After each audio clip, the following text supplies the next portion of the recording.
Jack, being a lower handicapper, we do not want to forget about the little things. Right now, your stance is too narrow, so let's widen your stance just a little bit.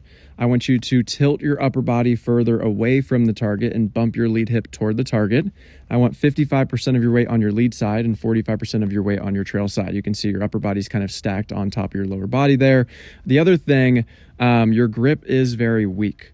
Okay, the V's of your hands point to your lead shoulder. Ideally, we want the V's of your hands to point to your trail shoulder or in between your trail shoulder and chin there.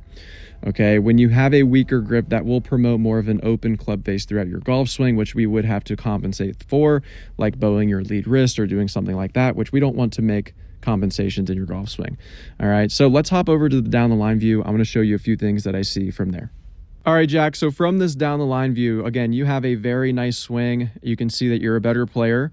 The first thing that I really notice is that as you take the club back, your hands are going to start to lift up and go just a little bit out and away from you to start your swing.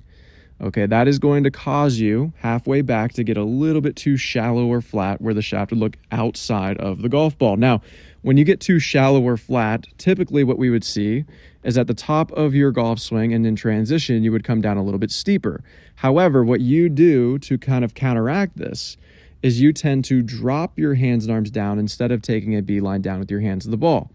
The problem with dropping your hands and arms down instead of beelining your hands down to the golf ball to shallow the club, your lower body's firing, right? You're starting to shift your weight into your lead side. So that is a really good way for your trail arm, hands, and club to get a little bit trapped behind and stay on top of the original plane. And then you have to stall, dump, and throw, and you can get away with that, right? But if you want to take your game to the next level, here's what I would have us do. After we make all of those setup changes from that face-on view, go up to like a door frame in your house, and I want your hands to work inside of the door frame. I want the club head to stay up and outside the door frame.